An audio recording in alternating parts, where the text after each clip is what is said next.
사사기 11장 1절에서 2절 말씀 함께 한 목소리로 크게 읽습니다. 시작.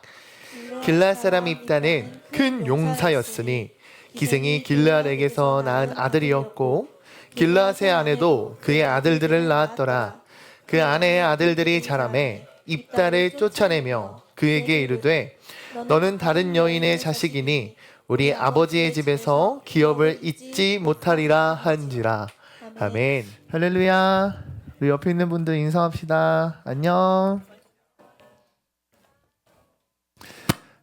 한번 물어봅시다. 잘 지냈니?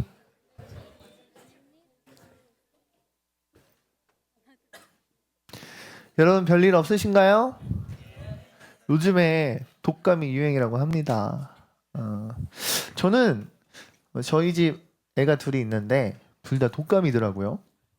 독감이라서 일주일 동안 저희 아내가 혼자 독방 육아를 했는데 가만히 곰곰이 생각해 보니까 저는 태어나서 독감에 걸린 적이 한 번도 없는 것 같아요. 저 같은 사람 있나요? 없나요? 아무튼 여러분 독감 조심하시고 독감 걸려도 약 잘 먹으면 낫잖아요. 네, 너무 걱정하지 마시고. 왜 안 나요? 말씀 시작하겠습니다. 여러분 성경이 총 몇 개의 구절로 되어 있을까요? 퀴즈. 커피 쿠폰 보여드리겠습니다. 사비로. 예. 저기 형아 귀 좀 파줘. 몇 구절로 되어 있을까요? 예. 몇 절 우리가 이렇게 하잖아요. 예. 몇 개의 구절로 되어 있을까요? 1900 땡. 없다. 업입니다. 업입니다. 업입니다.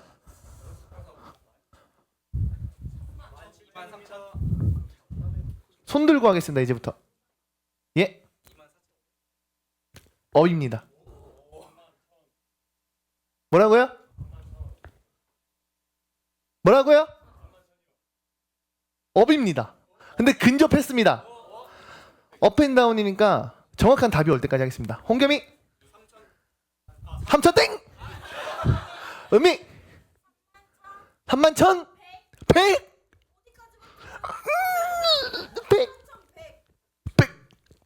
100 땡! 100보다 업입니다. 뭘까요? 서진이 100이 땡! 건이 31,100이 정답! 야! 보내드릴게요. 어디 커피 좋아하세요? 백다방? 네, 우리 건이 이제 아끼니까 스타벅스 보내드릴게요. 네. 여러분 무려 성경이요 66권인데 그 가운데 31,000 얼마요? 102구절로 되어 있대요. 겁나게 많죠? 그죠? 근데 그 중에 여러분 함께 나누었던 사사 돌라 몇 절이었습니까? 2개 구절이었잖아요. 돌라 기억 다 까먹었어요? 야일 몇 절이었습니까? 1개? 3개였잖아요. 3개. 그죠? 돌라는 2개의 구절만, 야일은 3개의 구절만 있는 굉장히 정보가 적었던 그런 사사의 이야기였어요. 오늘은 이스라엘의 8번째 사사인 바로 입다에 대한 말씀을 여러분과 나누고 싶습니다. 오랜만에 이 이야기가 뭔가 정상적으로 느껴질 만큼 풍부하게 써 있더라고요. 그 중에서 이 입다라는 사사의 삶 가운데 2가지 정도 포인트를 잡아서 여러분께 소개하고 말씀을 나눌 수 있지 않을까 싶어서 준비해봤습니다. 들을 준비 됐습니까? 함께 나눠봅시다. 첫 번째 우리 사사기 11장 1절에서 2절 오늘 함께 읽었던 본문 다시 한번 읽도록 합니다. 읽습니다. 시작! 길르앗 사람 입다는 큰 용사였으니 기생이 길르앗에게서 낳은 아들이었고 길르앗의 아내도 그의 아들들을 낳았더라. 그 아내의 아들들이 자라매 입다를 쫓아내며 그에게 이르되 너는 다른 여인의 자식이니 우리 아버지의 집에서 기업을 잊지 못하리라 한지라. 아멘. 아멘. 먼저 첫 번째 여러분께 말씀드리고 싶은 건 리더의 자격에 대해서 한번 우리가 생각해 보길 원합니다. 여러분 리더의 자격이 무엇이라 생각합니까? 우리 셋이 리더 인내 좋습니다. 동현이 리더는 어떤 자격을 갖춰야 합니까? 자신감. 마지막 한 명 성민이 리더십. 리더십이 뭔데요? 이끌어가는 뭐 카리스마라고 표현할까요? 그러면 좋아요. 뭐 그럴 수 있죠. 근데 성경은 일단 오늘 읽어봤더니 길르앗 사람 입다는 큰 용사였다라고 기록하고 있더라고요. 우리말 성경으로는요 그를 큰 용사, 용감한 사람이라고 기록하고 있어요. 그리고 그 뒤에 나오는 기록에는 그를 이렇게 설명합니다. 그는 창녀의 아들이었다.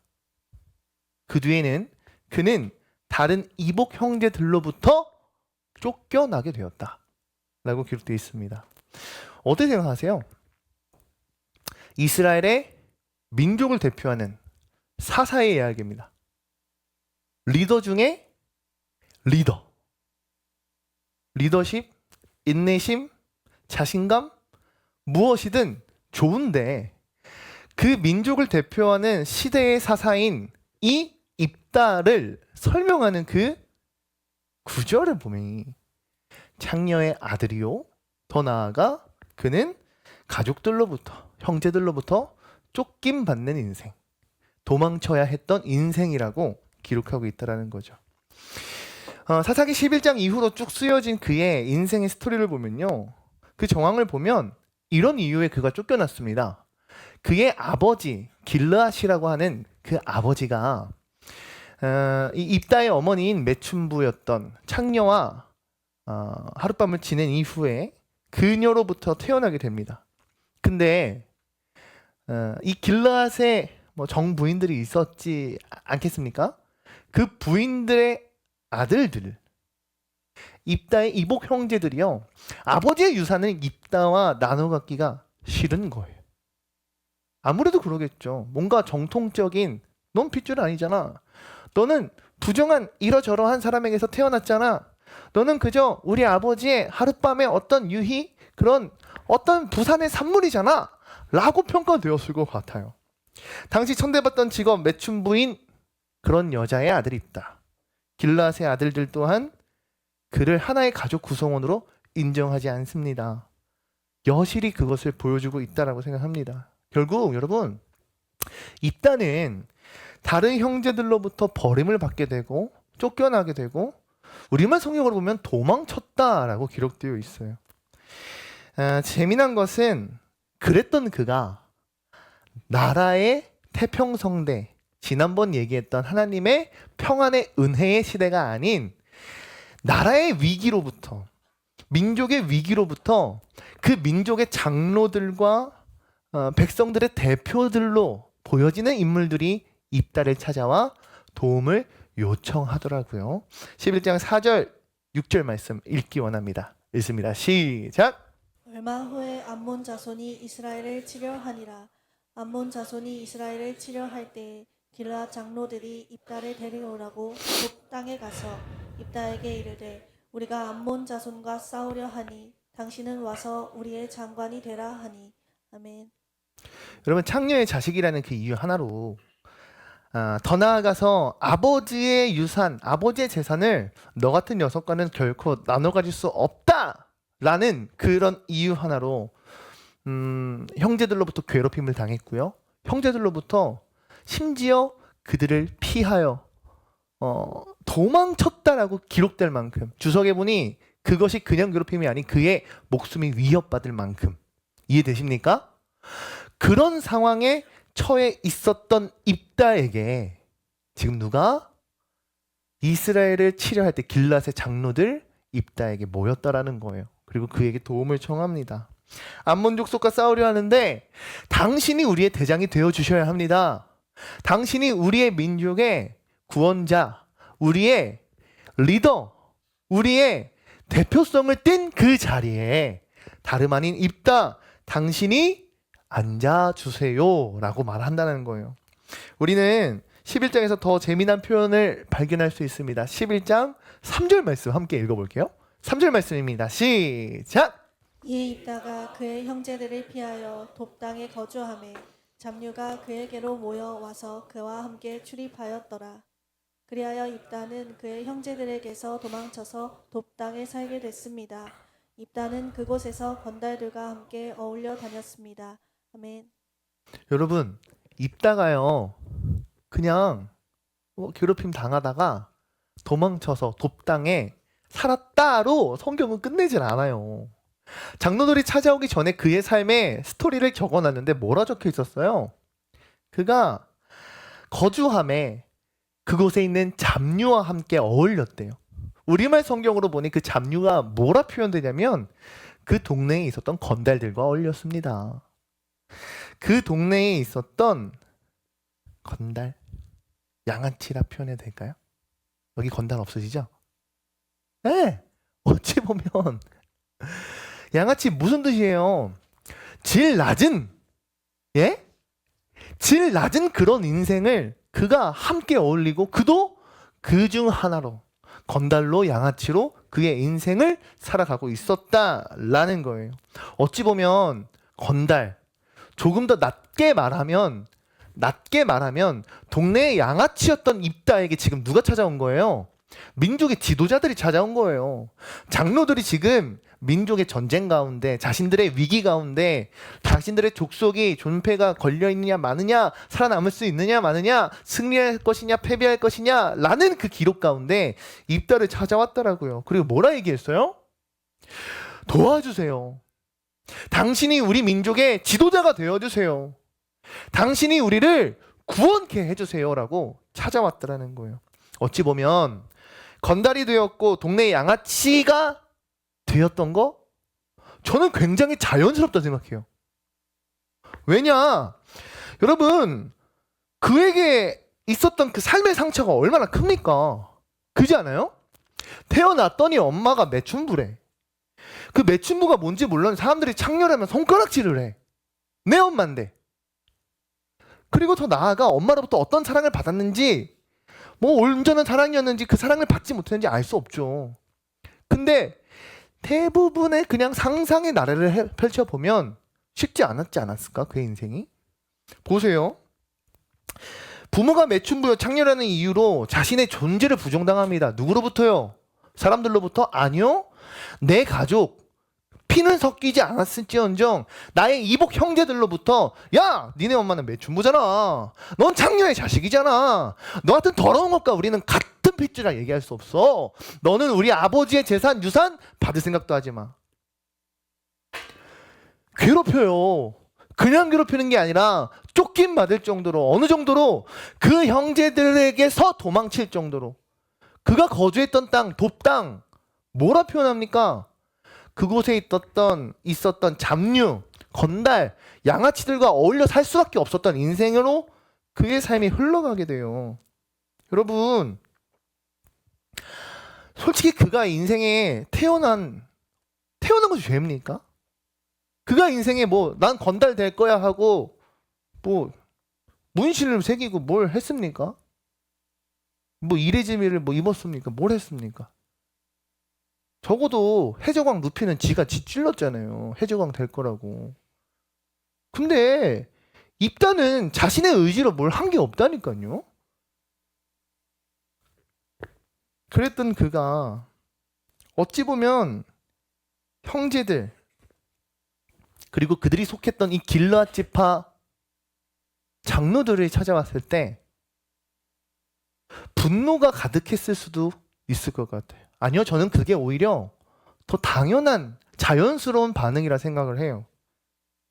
근데 그가 이렇게 행했더라고요. 11장 7절 8절 10절 말씀 함께 읽기 원합니다. 읽습니다. 시작! 그러자 입다가 길르앗의 장로들에게 말했습니다. 당신들이 나를 미워해서 내 아버지의 집에서 쫓아내지 않았습니까? 그런데 이제 당신들이 어렵게 됐다고 나를 찾아오는 겁니까? 길르앗의 장로들이 입다에게 말했습니다. 우리가 이제 당신에게로 돌아왔습니다. 당신이 우리와 함께 가서 암몬 족속과 싸워주십시오. 그렇게 해주신다면 당신은 우리 모든 길리앗 사람들의 우두머리가 될 것입니다. 길르앗의 장로들이 입다에게 말했습니다. 여호와께서 우리 사이에 증인이 되실 것입니다. 우리가 당신이 말한 대로 꼭 그렇게 할 것입니다. 아멘. 할렐루야. 말씀 보니까요 이렇게 기록되어 있어요. 나름 이렇게 얘기해요. 당신들이 날 미워하지 않았습니까? 당신들이 내 존재를 부정하지 않았습니까? 당신들이 나를 더럽다 하며 내 어머니를 욕하며 나에게 땡전 한 푼 줄 수 없다, 나아가라, 도망가라, 나를 그렇게 사지로 몰지 않았습니까? 내가 그래서 내 인생에서 그래 더럽고 치서 내가 간다 하고 떠난 것이 아닙니까? 당신들이 날 쫓아낸 것이 아닙니까? 라고 얘기해요. 그런 그에게 길르앗 장로들이 뭐라 얘기합니까? 우리가 이제 당신에게 왔으니 당신이 우리의 리더가 되어준다면 길르앗의 모든 민족이 당신의 우두머리로 삼을 것입니다. 그리고 10절 말씀에 여호와께서 우리 사이에 증인이 되실 것입니다. 라고 장로들이 얘기해요. 만약 저였다면 전 안 했어요. 오히려 그렇게 사니까 망했지. 나한테 어떻게 대했는데 내가 당신들 망할 줄 알았어? 라고 얘기했을 것 같아요. 근데 입다는 그렇게 하지 않았습니다. 장로들의 간절한 청함, 거절하지 아니하고 그들의 청함, 더 나아가 하나님께서 증인이 되실 것입니다. 당신이 말한 대로 꼭 하나님이 이루어 주실 것입니다. 라는 그 말씀 가운데 아멘으로 받고 순종하더라고요. 더 나아가 성경에 보면 이렇게도 기록되어 있어요. 그가 전쟁 전에 하나님께 나와 자신의 모든 말을 아뢰었다, 자신의 모든 말을 고했다라는 표현도 있어요. 그러니까 그의 그 마음속에 있었던 응어리, 그가 진짜 쏟아붓고 싶었던 그 말을 길르앗의 장로들이요 길르앗의 다른 형제들에게 한 말이 아닌 하나님 앞에 쏟았다라고 저는 해석해요. 사랑하는 우리 바위 청년 여러분, 사사 입다는요 자신의 삶 가운데 새겨진 마음에 영혼에 있는 그 상처, 아픔, 그 어떤 것으로 인해 내게 주어진 그 사명과 내게 찾아온 그 소명을 거부하지 않더라고요. 거절하지 않더라고요. 오히려 내 삶에 찾아온 민족의 구원이라는 하나님의 일하심 앞에, 지금 누가 일하심을 입다는 발견한 거예요? 단순 사람들이 내게 찾아와서 우리를 도와주세요, 우리를 구원해 주세요라는 그 말을 뛰어넘은 하나님이 지금 일하고 계시는구나, 하나님이 지금 나를 사용하시려 하는구나 라는 것을 깨닫고는 어떻게 해요? 내 상처와 내 아픔, 나의 개인적인 이 모든 것을 뒤로하고 하나님의 부르심, 아멘으로 화답하며 리더로 세워져가는, 사서로 세워져가는 그런 세움의 과정을 지금 11장에서 받고 있더라고요. 할렐루야. 저는 오늘 말씀을 묵상하면서 우리 사랑하는 바위 청년들이 이와 같은 은혜가 정말 있었으면 좋겠다라고 소망해봤습니다. 여러분, 어떤 아픔, 어떤 상처, 어떤 힘든 트라우마 여러분들의 삶에 있을 수 있을까요? 없을까요? 있어요? 없어요? 있어요.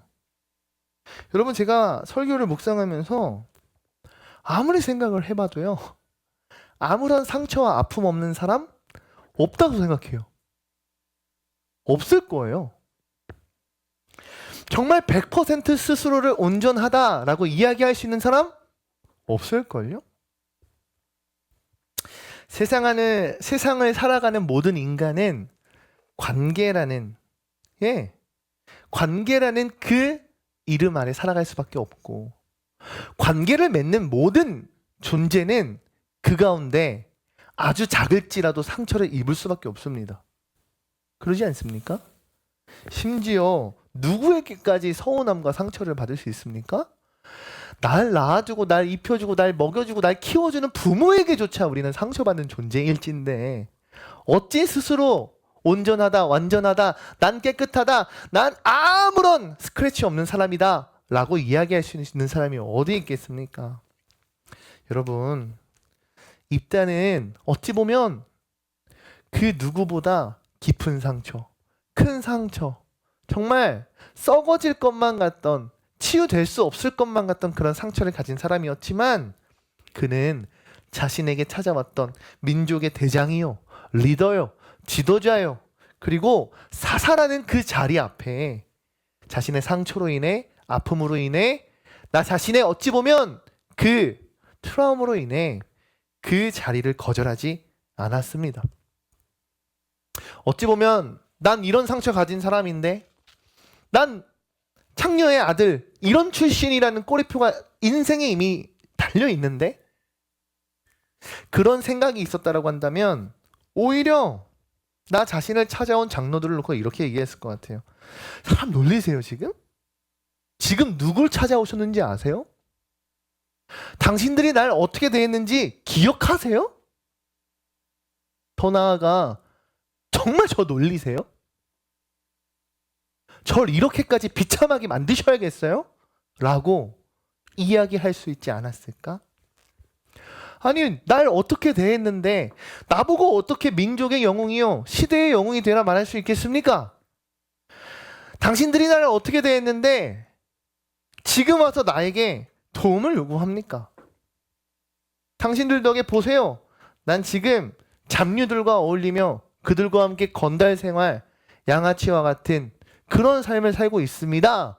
라고 이야기했을 것만 같은 그런 입다가 어떻게 합니까? 나 자신에게 주어진 지금의 이 상황을 단순히 나의 감정과 나의 생각으로 판단하는 것이 아닌 영적으로 구별하고 분별할 수 있는 그런 시각으로 대하고 있음을 우리는 깨달아야 합니다. 저는 이렇게 이야기하고 싶습니다. 하나님의 사람으로서 리더의 자격은 무엇인가? 라고 묻는다면 저는 이렇게 말하고 싶어요. 하나님의 부르심 앞에 반응할 수 있는 영적으로 깨어진 자. 할렐루야. 하나님의 부르심 앞에 진정 나아갈 수 있는 참된 용기 있는 자. 할렐루야. 저는 그런 사람이 하나님의 사람 그리고 리더의 자격이 있다라고 말하고 싶습니다. 사랑하는 청년 여러분, 하나님은 입다와 같이 하나님 앞에 나온 사람을 절대 그냥 두지 않으세요. 결코 외면하지 않으세요. 입다가 가지고 있었던 그의 삶의 상처, 아픔, 그 트라우마 하나님 아실까요? 모르실까요? 아십니다. 그가 어떤 대우를 받았는지, 어떤 차별을 받았는지, 어떤 상처를 가지고 있는지 사람들은 모를지언정 하나님은 아주 세밀한 것까지 아실 거예요. 근데 그런 하나님 앞에 입다가 지금 어떤 마음으로 나온 거예요?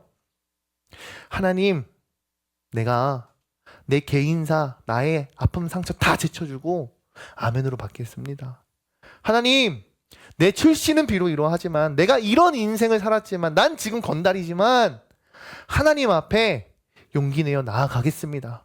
이 민족의 지도자요, 사사요, 이 거룩한 자리 앞에 내가 나아가겠습니다 라고 결단하는 입다의 걸음이라 한다면, 여러분, 하나님 진짜 그를 기쁘시게 바라보시며 그를 축복해 주시지 않으셨을까요?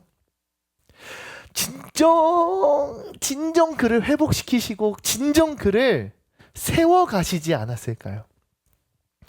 우리가 잘 아는 다윗은 어떻습니까, 여러분? 다윗 어떤 이미지를 갖고 있어요? 다윗 어떤 이미지를 갖고 있습니까? 용맹. 좋아요. 또 재훈, 다윗 하면 어떤 이미지입니까? 열정.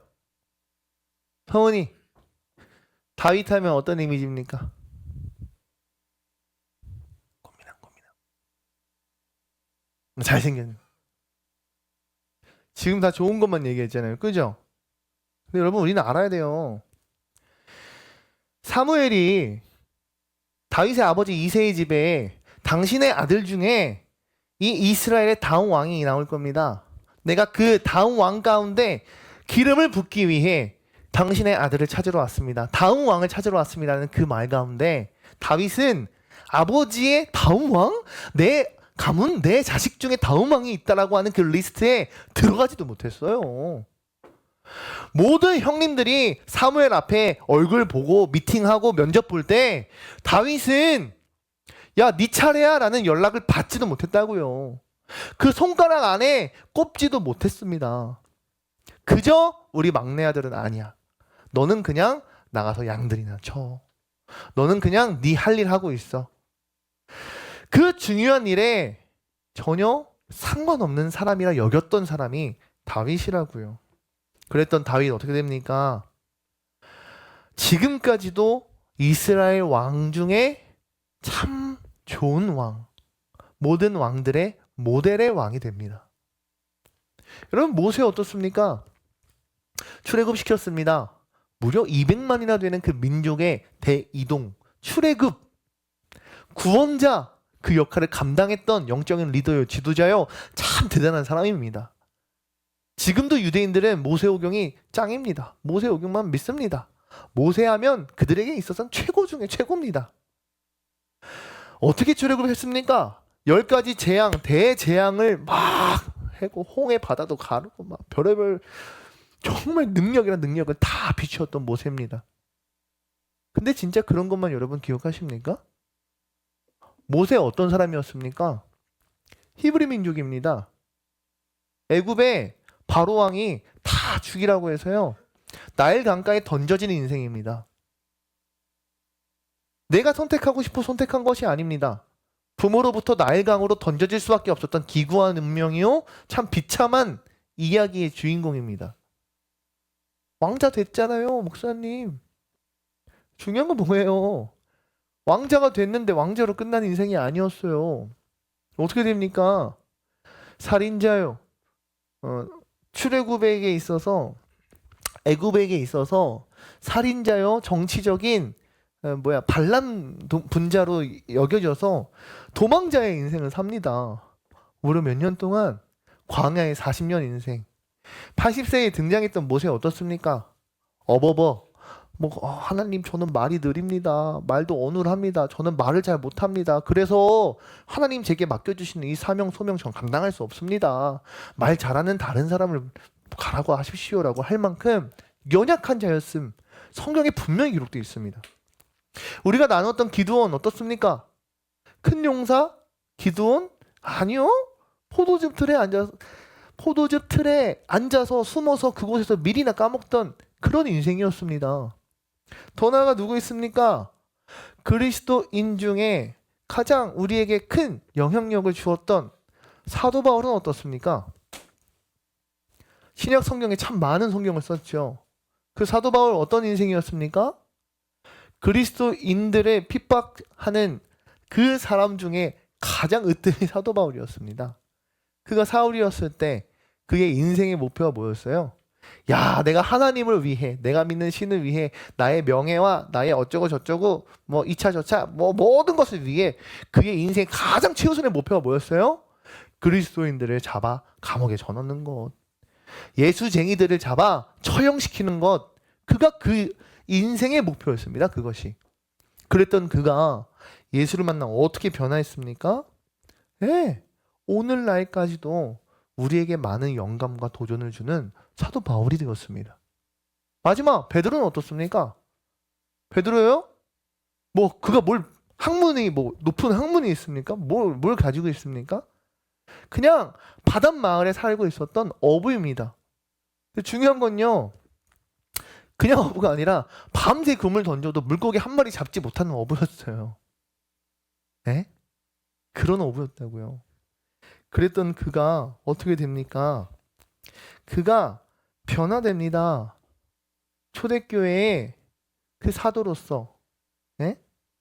그가 교회의 참된 머리가 되었습니다. 사랑하는 청년 여러분, 전 여러분들이 여러분 스스로를 어떻게 여기는지 저는 잘 모릅니다. 그 중에는 우리 청년들 중에도 나 잘난 맛에 사는 청년이 있을 수 있겠죠. 예성이? 아니에요? 있을 수 있겠죠. 그러나 우리 청년들 중에는 또 그 중에는 오늘 입다와 같이 나의 자존감을 바닥을 긁으며 스스로를 작다 여기는 인생이 이 가운데도 있을지 모르겠습니다. 저는 어떤 사람이라고 하냐면 저는 후자에 더 가깝습니다. 스스로 잘난 맛에 사는 인생이라기보단 저는 스스로 자존감도 낮고 좀 그런 인생을 살아왔습니다. 그런 저 또한 오늘 이 자리에 한 사람의 목사로서 여러분들 앞에 이렇게 설 수 있으면 무엇일까요? 저 또한 앞서 이야기했던 많은 성경 인물들과 동일하게 이렇게 고백하고 싶습니다.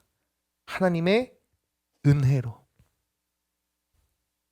하나님의 사랑을 힘입은 자로서 이 자리에 서 있다라고 고백하고 싶습니다. 하나님은 오늘 이 자리에 있는 모든, 이 자리에 있는 많은 청년들, 여러분 모두에게 이렇게 말씀하시는 줄 저는 믿어요. 내가 창녀의 아들일지라도, 가족으로부터, 형제로부터 버림받은, 어찌 보면 그들이 나를 죽이려 안달라 내가 도망쳤던 인생일지라도, 내가 동네 불량배들과 어울려서 내가 건달이요 양아치 짓을 할 수밖에 없었던 그러한 존재일지라도 하나님께서 날 부르신다면 할렐루야, 하나님께서 나를 찾아오신다면 할렐루야, 그 부르심 앞에 아멘으로 화답하여 나아가는 여러분들이 되기를 주님의 이름으로 축복합니다.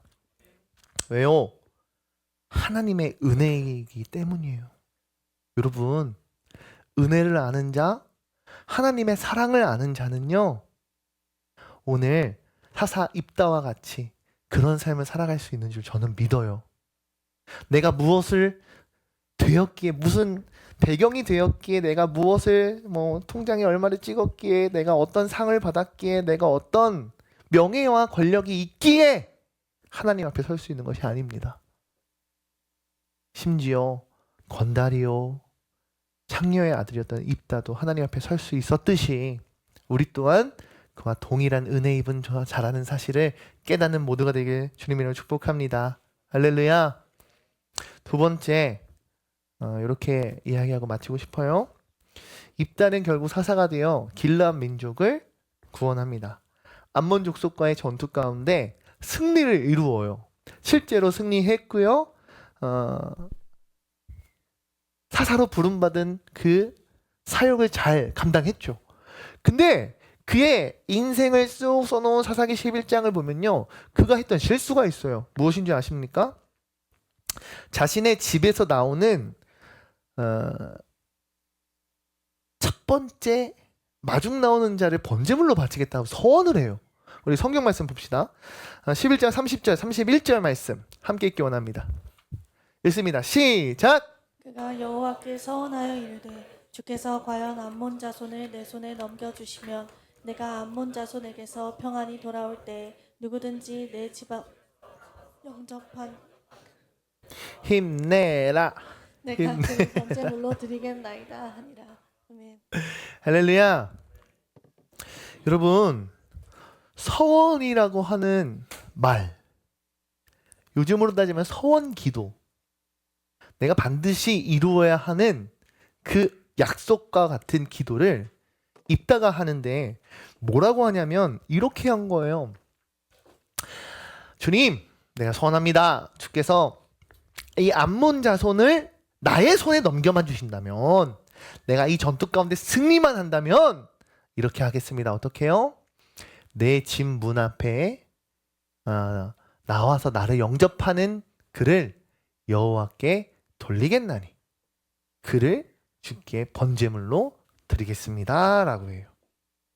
우리말 성경 봅니다. 11장 34절입니다. 읽습니다. 시작. 그러고 나서 있다가 미스바에 있는 자기 집에 돌아왔습니다. 그때 탬버린 소리에 춤을 추며 그의 딸이 그를 맞으러 나왔습니다. 그녀는 그의 외동딸이었습니다.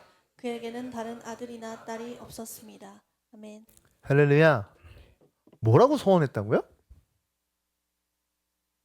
방금 전에 읽었던 구절에서 뭐라고 서원했어요? 예? 번제물, 무엇을?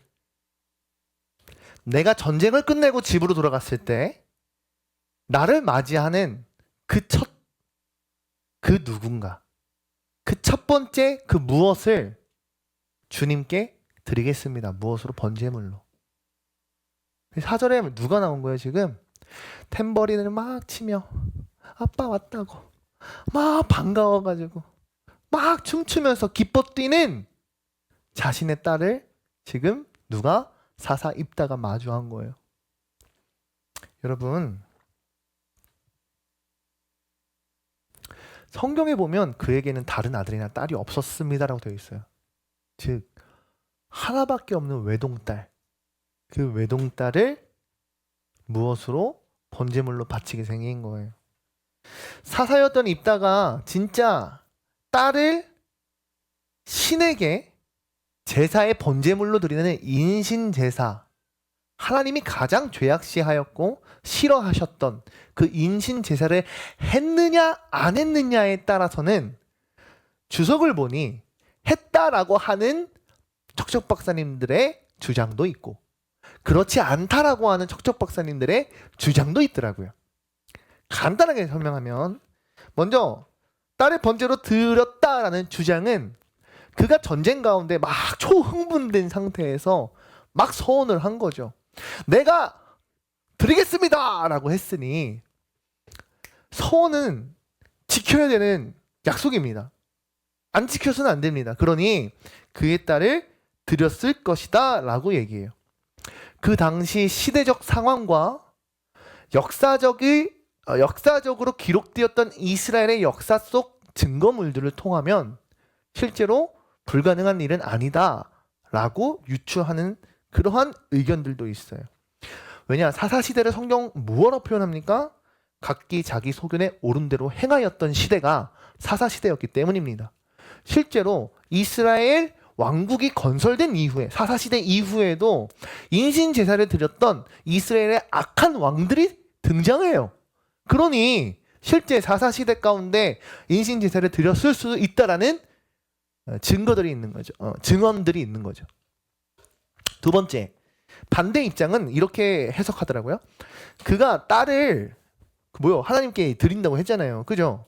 그러니까 아마 성막에 봉사하는 그러한 처녀라고 기록되어 있거든요. 성막에서 살아야 하는 그러한 출가 외인으로 드렸을 것이다 라고 보는 의견들도 있어요. 자신의 딸, 내가 서원한 것이기 때문에 성막의 딸에서 일하는 봉사자로 그의 인생을 바쳤다. 많은 이들에게 귀감이 되고 많은 이들에게 도전이 될 수 있을 만한 일이다 라고 평가를 합니다. 근데 중요한 것은 결론에 이렇게 써 있어요. 딸을 번제물로, 진짜 인간을 제사로 드리는 인신제물로 드렸는가 드리지 않았는가, 혹은 그 딸을 성막의 봉사자로 드렸는가 드리지 않았는가를 논하기 이전에 우리가 바로 알고 중요하게 생각해야 될 건 무엇인가? 바로 그가 성급하게 취급했던, 감정적이었던, 마음이 앞섰던 입다의 서원에 대해 우리는 경계해야 된다라는 거예요. 이해하면 아멘. 입다의 서원은 그가 사사로서 우리에게 보인 모습 가운데 메시지가 분명합니다. 뭘까요? 그는 신앙적으로 성숙되지 못했다. 그가 살고 있던 시대는 타락한 시대였으며 다른 이에게 인정받고 싶었던 마음이 앞선 서원의 기도 제목이었다라는 거죠. 여러분, 그럴 수 있구나. 민족의 리더요, 나라의 구원자요, 하나님 세우신 사사일지인데 어찌 보면 그가 갖고 있었던 그 미숙한 신앙적인 모습, 그리고 그가 제대로 교육받지 못했던 신앙적인 교육의 수준, 신앙은 있었지만 신학이 없었던, 내 집에서 나오는 그가 누구든 첫 번째로 하나님께 번제물로 드리겠다라고 하는 말도 안 되는 그런 서원들, 그가 갖고 있었던 사람들에게서 야, 역시 입다야, 입다는 달라, 입다가 역시 최고야, 야, 그게 클래스 봐 라고 얘기하는 이런 것들이 합쳐진 잘못된 열심이라는 거죠. 이렇게 얘기하고 싶어요. 참된 하나님의 사람이라고 한다면 우리의 신앙은 굳건한 믿음의 반석 위에 세워져야 할 줄로 믿습니다. 할렐루야. 그 어떤 사람의 생각, 우리의 감정, 나 개인의 신념 위에 우리의 신앙을 세워서는 안 됩니다. 다시 말해, 하나님이 어떤 분이신지 우리는 분명하게 잘 알아야 합니다.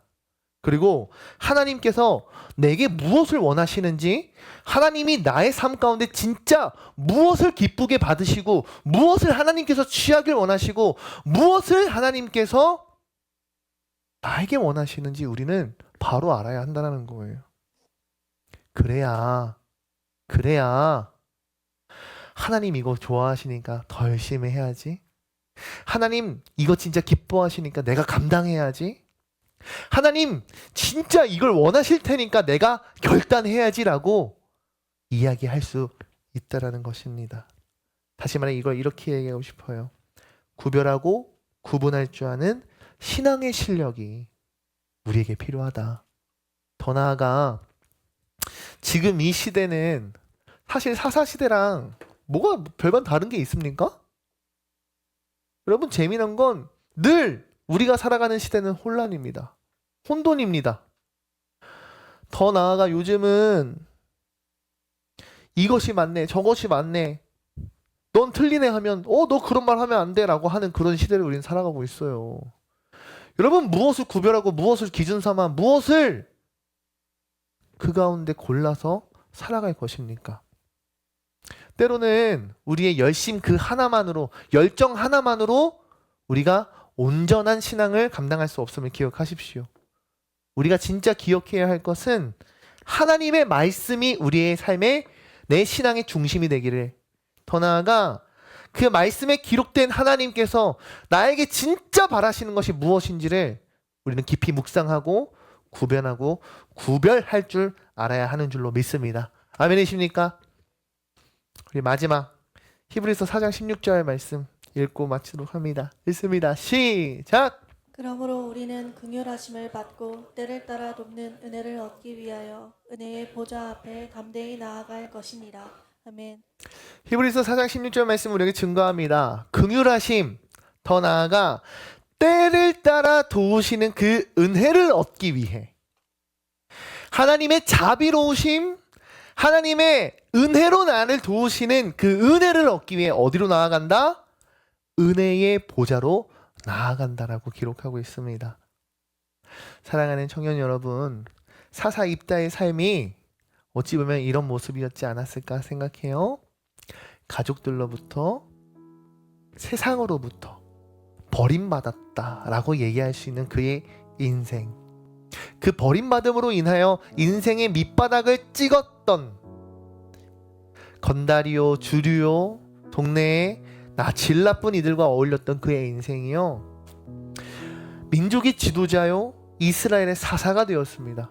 여러분 이것을 은혜로 표현하지 않으면 무엇으로 설명하실 수 있겠어요? 그러나 중요한 건 무엇인가? 올바른 신앙적인 구별과 구분의 실력이 없었다라는 것. 그 이유가 사사 입다가 크게 실수하였던 그 이유가 되었다라는 것. 우리가 이것을 반면교사 삼았으면 좋겠어요.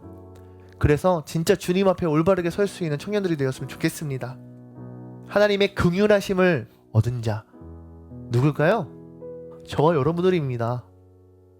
때에 따라 나의 삶 가운데 은혜를 베푸시며 도우심을 베푸시느니 그 도우심을 받은 자 누굽니까? 저와 여러분들입니다.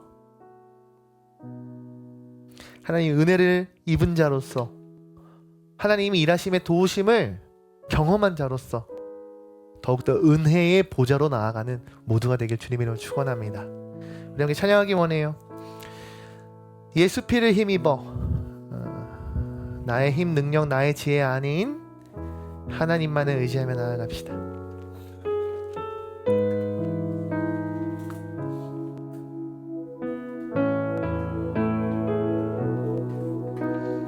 함께 찬양합시다. 주의 보좌 나아갈 때에 주의 보좌로 나아갈 때에 어떻게 나가야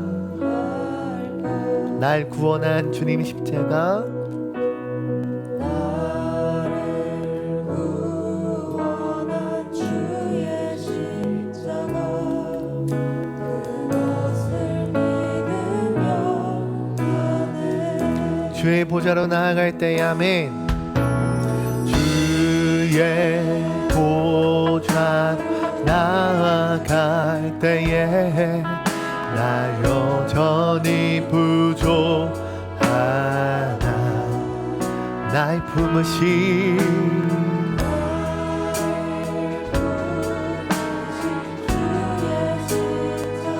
아멘.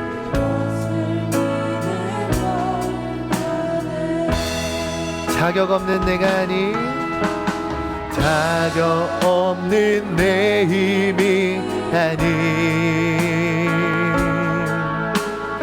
오직 예수님의 보혈로 자격 없는 내 힘 아닌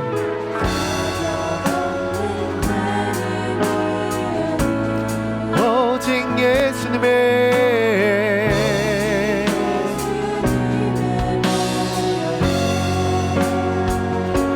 우리 함께 고백하기 원합니다. 십자가의 보혈 완전하신 사랑 힘입어 나아갑니다.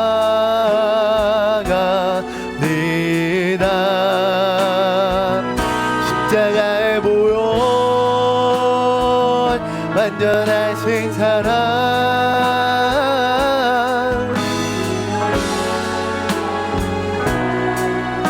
십자가의 보혈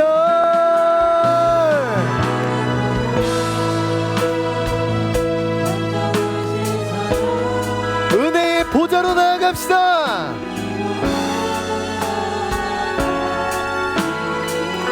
십자가 보혈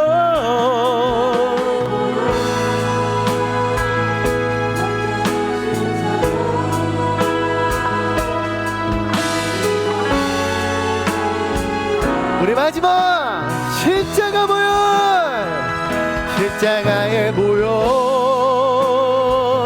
완전하신 사랑 힘입어 나아갑니다.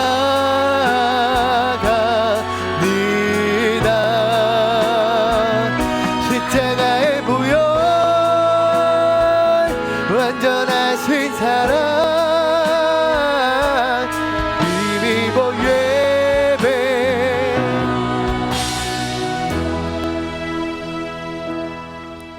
하나님, 사사 입다의 삶을 통해 하나님의 살아 역사하심을 우리가 목도합니다. 그의 인생이 얼마나 굴곡지고 아픔이 컸을까요? 근데 그런 입다조차 하나님의 은혜로 인하여 하나님께서 세워가셨음을 우리가 보았습니다. 주님, 이곳에 있는 우리 바위 청년부 가운데 상처와 아픔이 있는 인생이 있다면 오직 하나님의 은혜로 회복시켜 주시옵소서. 나의 상처에 매몰된 인생이 아닌, 나의 아픔에 써져가는 인생이 아닌, 그 아픔과 상처가 있는 인생일지라도 하나님의 부르심 앞에, 하나님의 사명과 그 소명의식에 깨어 아멘이로 화답하는 청년들 되게 하여 주시옵소서. 그 아멘 가운데 진정한 참된 회복을 이루실 하나님의 일하심을 기대합니다. 하나님께서 회복시키시고 하나님께서 새롭게 하여 주실 줄로 믿습니다. 오직 입다와 같이 인생이 180도 변화되는 우리 모두가 되게 하여 주시옵소서. 더 나아가 삶의 옳고 그름, 좋은 것과 그렇지 않은 것을 분별하고 구별하고 구분할 수 있는 영안을 우리에게 허락하여 주시옵소서. 다른 그 무엇 아닌 감정적인 신앙도 아니고 지식적인 신앙도 아니고 그저 흘러가는 인생의 그런 신앙이 아닌 오직 말씀 되신 예수 그리스도가 우리의 믿음의 초석이요 반석 되셔서 그 믿음의 반석 위에 우리의 신앙을 올곧게 쌓을 수 있는 바위 청년들 되게 하여 주시옵소서. 그리하여 인생에 후회할 정말 아픔이 될 실수 없이 정말 하나님께서 기뻐하시는 일, 하나님께서 내 삶에 성취하길 바라시는 일을 감당할 수 있는 모두가 되게 하여 주시옵소서. 이제는 우리 주 예수 그리스도의 은혜와 하나님의 무한하신 은혜와 성령님의 감화감동 교통하심이 주님 앞에 말씀 앞에 아멘으로 화답하고 쓰임받기를 소망하며 기대하는, 그리고 그렇게 하기를 결심하고 결단하는 우리 모든 예배자 머리 위에 지금으로부터 영원까지 함께 하시길 간절히 축원하옵나이다. 아멘. 하나님께 영광의 박수 올립니다.